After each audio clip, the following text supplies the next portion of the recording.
Salut à tous, je suis super content aujourd'hui, j'ai reçu une nouvelle défonceuse. C'est une défonceuse de la marque Skil. Chercher une machine qui soit à la fois compacte et robuste, tout en restant dans une gamme de prix assez raisonnable, qui reste quand même beaucoup plus accessible que du Makita ou Festool ou autre. Bien sûr, je ne pense pas qu'on est non plus dans la même gamme, mais je l'ai vue, cette défonceuse, dans pas mal d'ateliers. Je l'ai vue tourner dans pas mal de vidéos. Et franchement, elle semble assez efficace. En tout cas, elle semble assez efficace pour faire le genre d'usinage que moi je fais. Voilà, on va ouvrir ça et on va voir ça ensemble.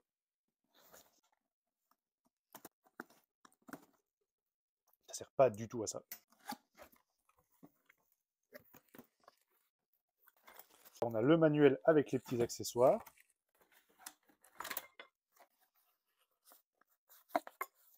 Ça doit servir pour le guide de la défonceuse.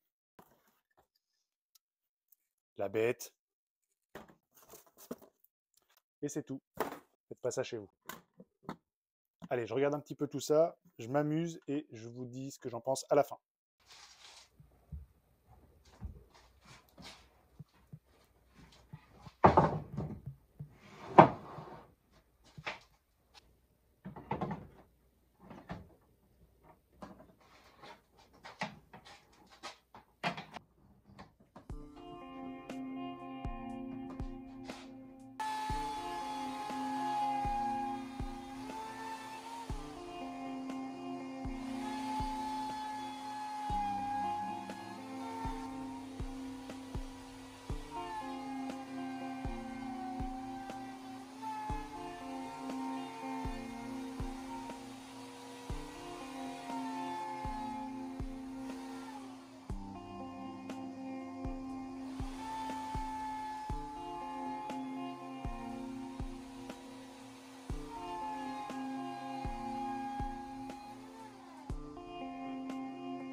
viens de tester une fraise quart de rond pour faire le bord des bio.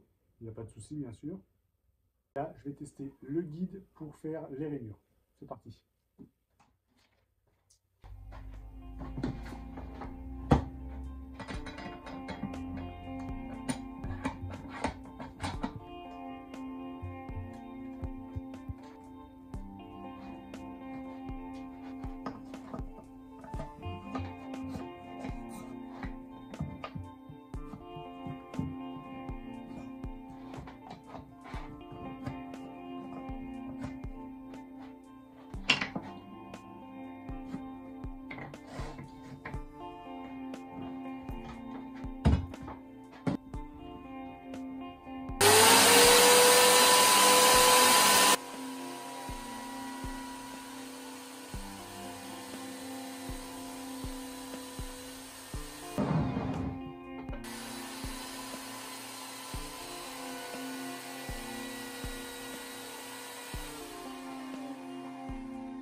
Bon, ça y est, j'ai fait le tour des usinages que j'avais à faire avec cette machine. Il n'y en avait pas beaucoup, mais c'est déjà assez pour se rendre compte de ce qu'elle vaut, de sa prise en main. Et franchement, je suis assez content. C'est sûr que ça me change du vieux coucou que j'avais avant, mais franchement, je trouve qu'elle est très très efficace. Et moi, je l'ai utilisée avec des vieilles fraises que j'avais, qui datent de Mathusalem et qui sont pas forcément bien affûtées. Donc en vrai, j'attends de voir ce que ça va donner avec des fraises un petit peu meilleures. Mais du coup, voilà, je pense que ça va être top. Là, franchement, les poignées pour la prise en main, bon, on le voit sur la plupart des modèles de défonceuses aujourd'hui, hein, mais franchement, c'est super confortable, aussi très ergonomique. Et du coup, pourquoi est-ce que j'ai choisi cette marque-là plutôt que du Bosch ou du Makita? Alors, il y a une raison, je vais vous l'expliquer. En fait, la semelle, sur les 3/4 de sa surface, elle est parfaitement ronde et elle a un seul côté plat. Et en fait, sur les gammes équivalentes qu'on peut voir chez Makita ou chez Bosch, eh ben, il n'y a pas cette semelle sphérique sur les 3/4 de la surface. En fait, vous avez deux faces qui sont parallèles ici. Il y a bien sûr des modèles avec ce même type de semelle, mais c'est dans une gamme de prix qui est beaucoup plus élevée. Et en fait, pourquoi c'est pratique? Eh ben, c'est pratique pour certains usinages que vous avez à faire et que vous faites entre guides. Travaillez comme ça et que vous placez deux guides de chaque côté. Par exemple, si vous avez à faire des rainures pour du mobilier ou même pour des planches à découper, ce type de rainure-là, je trouve que c'est plus pratique d'avoir ce type de semelle parce que quand vous allez travailler, vous pourrez avoir une liberté de mouvement sans commettre d'erreur sur votre rainure. C'est-à-dire qu'en fait, votre fraise, elle va toujours rester au même endroit. Alors que si vous avez deux semelles plates de chaque côté comme ça, moi j'avoue, ça m'est déjà arrivé de riper un petit peu, ça arrive des fois, vous faites un geste de travers et voilà, votre travail est fichu. Donc c'est une des raisons pour lesquelles moi je l'ai acheté, c'est parce que j'aimerais bien essayer de faire des rainures sur mes planches à découper euh, en positionnant 4 guides de chaque côté de ma planche et de pouvoir faire ma rainure en tournant sans avoir peur de faire n'importe quoi. Il y a aussi un deuxième petit accessoire qui avait sur ce modèle-là et qui n'était pas présent sur la gamme Makita et Bosch équivalente, c'est ce petit capot pour récupérer les copeaux pour l'aspiration qui se positionne ici à l'arrière. Mais du coup, vous avez vu que c'est pas forcément efficace. Donc voilà, à perfectionner. Question puissance et question bruit. Donc il y a un moteur de 1200 watts. Bon, j'avais lu sur certains commentaires que c'était bien parce qu'elle n'était pas bruyante, etc., etc. Elle n'est pas moins bruyante que celle que j'avais avant, hein, mais bon, après, ça reste une défonceuse, donc c'est normal, ça fait du bruit. Il faut juste penser à protéger ses petites oreilles. Bon les amis, c'est la fin de cette vidéo. C'était une vidéo un petit peu improvisée, mais voilà, je voulais vraiment vous parler de cette machine. Je vous invite, comme d'habitude, à vous abonner si ce n'est pas déjà fait et à lâcher un petit pouce en l'air si vous avez apprécié cette vidéo. Et je vous dis à bientôt.